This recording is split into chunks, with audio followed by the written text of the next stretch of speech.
Assalamualaikum warahmatullahi wabarakatuh. Halo semuanya dan selamat datang di podcast kita. Saya selaku pemandu acara yaitu Razakul Fatah ingin bertanya dan ingin mengobrol mengenai siapa itu sosok Pangeran Diponegoro. Ya, di sini sudah ada saudara dan saudari yaitu Sayyid Akil Khalifah, Bagas Amiluddin, Alisa Hayatul Kamilah, Ganda Rizky, dan Kalista Ayu Ningtyas. Saya ingin bertanya kepada saudara Sayyid, yaitu siapa Pangeran Diponegoro dan bagaimana latar belakang dirinya? Nama dan latar belakang. Pangeran Diponegoro adalah seorang pangeran Jawa yang lahir pada tanggal 1 November 1785 di Yogyakarta, Jawa. Ia adalah putra sulung Sultan Hamengkubuwono III. Terima kasih atas jawaban dari saudara saya. Dan selanjutnya saya ingin bertanya kepada saudari Alisa, bagaimana masa kecil dan pendidikan beliau sang Pangeran Diponegoro? Masa kecil dan pendidikannya, Pangeran Diponegoro menerima pendidikan tradisional Jawa dan Islam. Ia belajar tentang agama, sejarah, dan budaya Jawa dari guru-guru yang terkemuka. Selain itu, ia juga mempelajari bahasa Belanda dan ilmu pengetahuan Barat, yang membuatnya memahami tentang dunia luar dan mempersiapkan diri untuk menghadapi kolonialisme Belanda.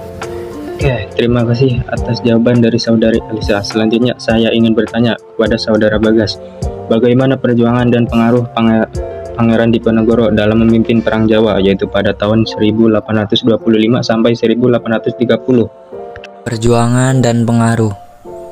Pangeran Diponegoro memimpin Perang Jawa pada tahun 1825 sampai 1830 melawan pemerintah kolonial Belanda.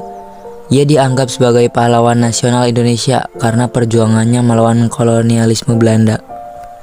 Yap, terima kasih atas jawabannya saudara Bagas. Selanjutnya saya ingin bertanya kepada saudari Berliana, apa kegagalan dan akhir hidup Pangeran Diponegoro pada tahun 1830?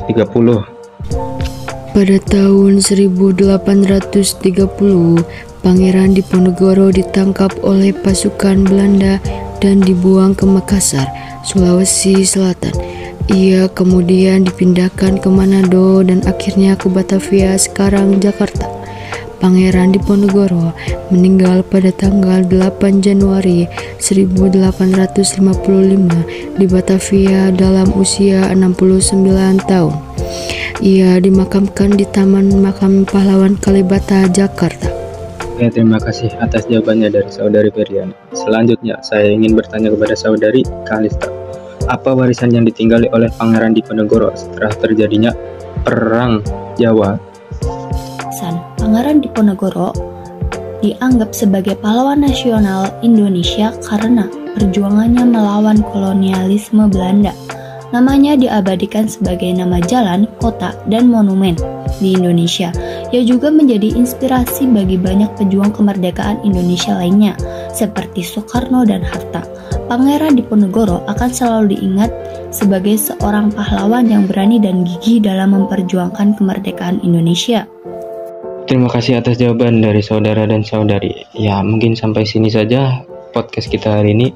Terima kasih sebesar-besarnya sekali lagi kepada saudara dan saudari yang telah meluangkan waktu untuk mengobrol dengan saya dan menyampaikan beberapa informasi mengenai Pangeran Diponegoro, bagaimana sosoknya, dan terima kasih atas jawabannya. Wassalamualaikum warahmatullahi wabarakatuh.